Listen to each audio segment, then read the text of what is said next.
Hey guys, good to see you back. In a short while, we will be having a discussion about the Great Revolt of 1857 with Sachin, and that's me. In the previous discussion which we had, we discussed the background of the revolt and its beginning, along with the leaders who participated in this revolt. Now, in this present discussion, we'll be looking into the causes of this revolt and its fallout.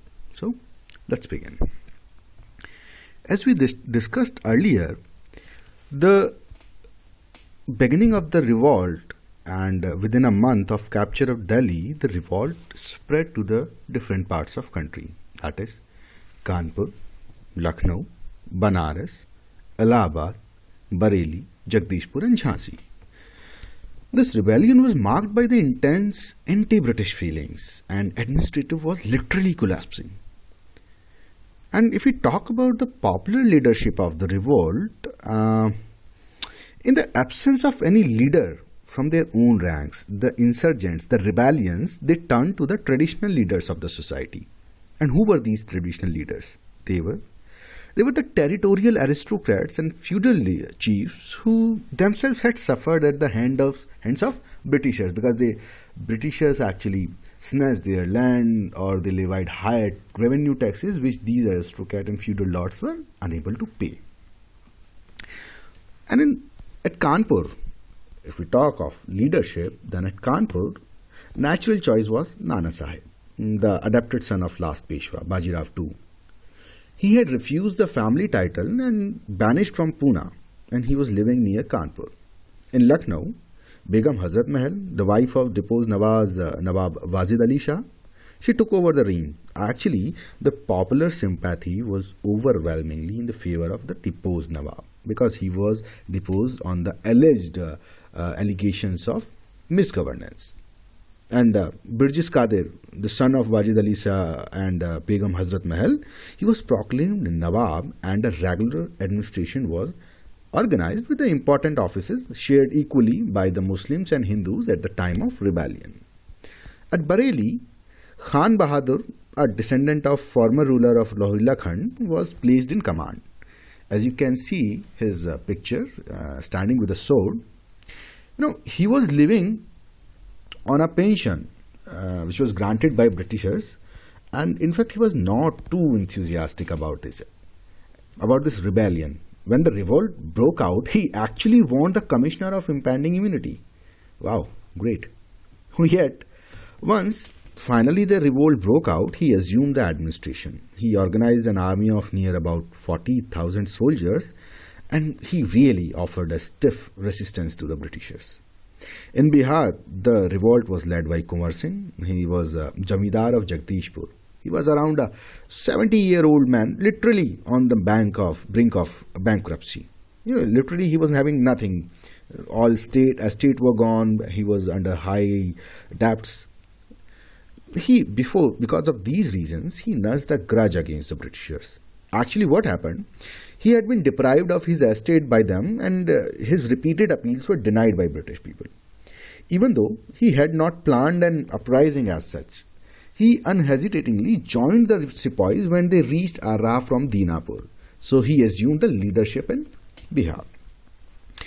And if we talk about the most outstanding leader of the revolt, she was none other than Rani Lakshmibai, who assumed the leadership of sepoys at Jhansi. Actually, what happened in her case, Lord Dalhousie, the Governor General of India at that time, he had refused to allow her adopted son to succeed the throne after her husband was dead. He annexed the state by application of doctrine of lapse. Now, the Rani had tried everything to reverse this decision of Dalhousie. She even offered to keep Jhansi safe for Britishers if they would grant her the wishes, the state of Jhansi, which she wanted to keep for her son.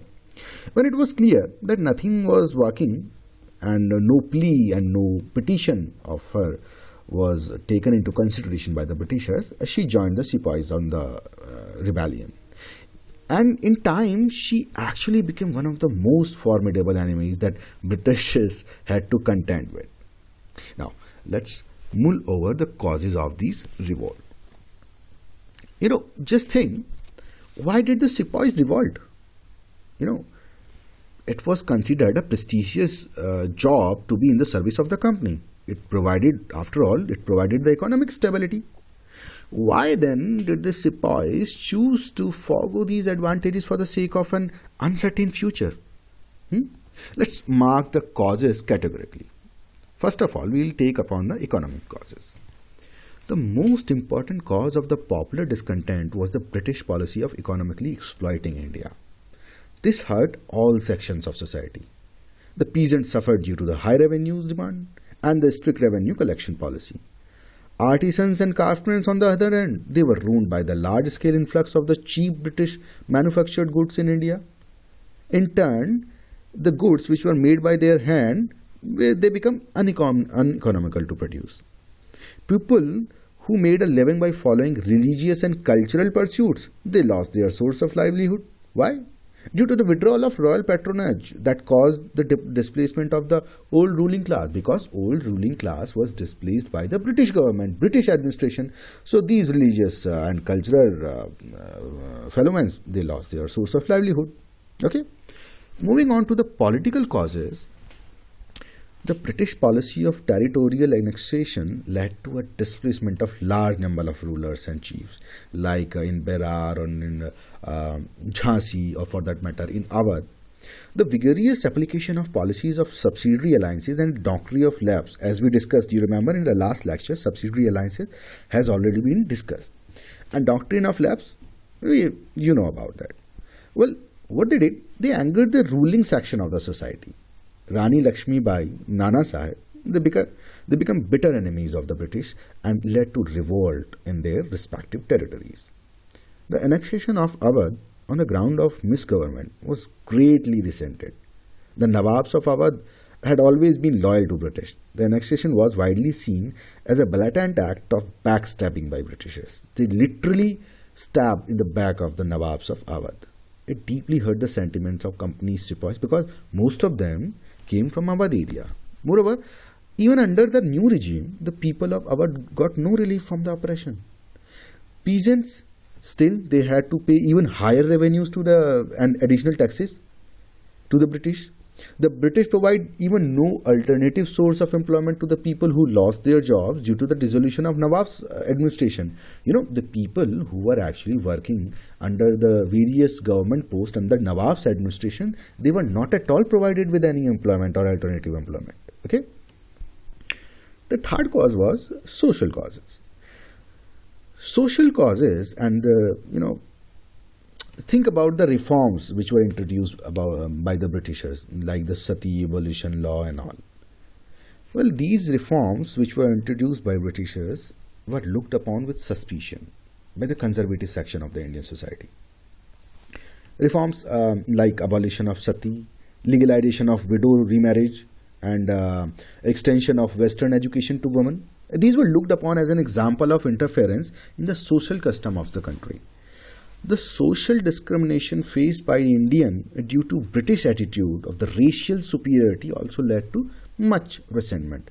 The Britishers always, uphold this policy or the theory that we Britishers are more superior, racially more superior than the native people of India. Well, educated Indians were denied. Even they were educated, they were capable, they were denied the promotions and appointments to the higher offices. So obviously this turned them against the British. The fourth cause was religious cause. Actually, what happened? Major cause of outbreak of the revolt was the fear amongst people that British government was literally determined to destroy their religion and convert Indians to Christianity. The increasing activity of the Christian missionaries and the actual conversion made by them were taken, as a proof of this fear. The policy of taxing lands belonging to temples and even mosques led further support to this idea. Yes, they are hell-bound and hell-bent to convert the local Indian people to Christianity. The belief that their religion was under threat, that united all sections of the society against a common enemy. Military causes. Indian soldiers formed around 7 or 8 of the total British troops in India. As they were an integral part of the Indian society, they too suffered the consequences of oppressive British rules. But after all, these sepoys were drawn from the common citizens. Besides, they had their other grievances as well. The Indian sepoys were looked upon as an inferior beings and treated with contempt by their British officers. They were paid much less than the British soldiers. All avenues of the promotions were closed to them. As you know, all the higher army posts, as we discussed earlier, were reserved for the British. There were other specific and more immediate cause for the discontent among sepoys, the annexation of Awadh, in fact, inflamed their strong feelings against the foreign rule. Because in fact, a large number of sepoys, as I told you earlier, belonged to the Awadh area. They were also influenced by the general fear that their religion was in danger, as I discussed earlier. The order that forbade the sipais from wearing caste and sectarian marks that actually hurt their sentiments deeply. That a Sikh cannot have their turban, or a Hindu or Brahmin soldier cannot wear janeu and other things. It actually hurt their sentiments. And apart from this, the Act of 1816, 1816, which actually required that new recruits, they have to travel to overseas if needed, if required, like the war of in Sri Lanka or Burma or to Afghanistan. The Hindu sipais actually resented this because, according to the popular Hindu belief, traveling across the sea led to the loss of caste.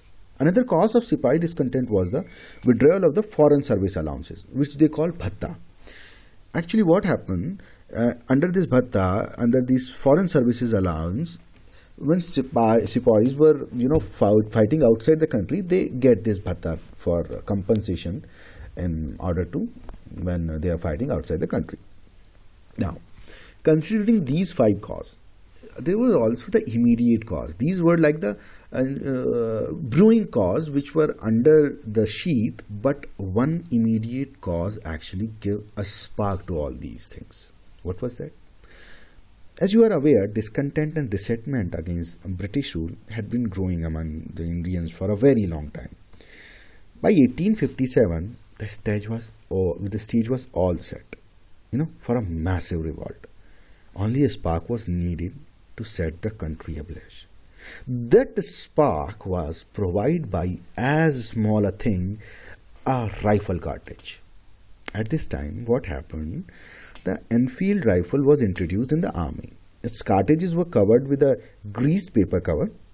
This greased cover had to be bitten off before the cartridge could be loaded into the rifle. Now the news spread that the grease was made of cow and pig fat. As Hindus consider the cow sacred and Muslims, they do not eat the pig's meat. So for both these communities, they were enraged at such blatant attempt to harm their religion. And let me tell you, recall, they were very much sentimental about their religion, these Sipahis. So what happened?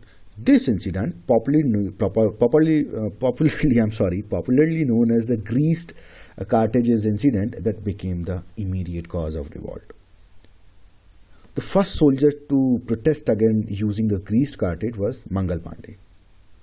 As we discussed earlier in the last lecture as well, he belonged to the 34th Infantry stationed at Barakpur. He refused to use these cartridges and was, for this contempt, he was subsequently hanged. On 24th April 1857, some soldiers stationed at Meerut also refused to use these cartridges.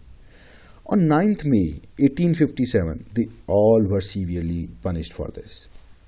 This incident actually sparked off a general mutiny among the Sipahis of Meerut. On 10th May, what they did, 10th May of 1857, these rebel soldiers killed their British officer. All the British officers released their imprisoned comrades and hoisted the flag of revolt. Jai Hind. Now, what happened? This was the official beginning of the Great Revolt. The soldiers then set off for Delhi. Okay, where to go? Okay, go to the Basha, come to Delhi. On 11th May 1857, they reached Delhi. Here, they were joined by the local infantry, the local Sipahis. They were, posted in and around Delhi. The rebels seized Delhi and declared Mughal Emperor Bahadur Shah Zafar as the Emperor of India. Now, let us understand, well, was it an organized and methodically planned revolt, or it was just a spontaneous insurrection? Well, this is something which need a really, really deep insight. As there is, in the absence of any reliable account which was left behind the rebels, it is really difficult to be certain. The attitude and activities of the leader hardly suggest that any planning or conspiracy was on their part was done, and if at all it existed, it was really at a very nascent stage. When the Sipais arrived from Meerut, Bahadur Shah seems to have been taken by surprise, and promptly what he did, he conveyed the news to the Lieutenant Governor at Agra. Okay, some mutiny has spread, do something. Rani Lakshmibai of Jhansi, she also took quite some time before opening the front against Britishers. Now, whether Nana Sahab and Maulvi Ahmad Shah of Faizabad had established links with various cantonments and were instrumental in instigating revolt, this is something which is yet to be proved beyond doubt. Similarly, there was a myth that a message is being conveyed by sannyasis and sadhus by the way of circulation of chapatis and lotus flower. But this is having some uncertain basis, and no foolproof, things we are having. Some evidence are not as such with us. The only positive factor is that within a month of the Meerut incident, the revolt became quite widespread. That's all we got. Okay. Now, during the rebellion, what was the form of organization and all? This is also something which might UPSC asked, the difference before revolution, during revolution, after revolution. Okay. Even if there was no planning and organization before the revolt, it was important that once it was done, the revolt has started, some sort of administration should be placed in order. But for what sort of organization these rebellion has established, and what was the causes for fallout of this rebellion was actually, and how it was supported by the various Indian segments and sectors, we will be discussing all that in a next lecture or discussion.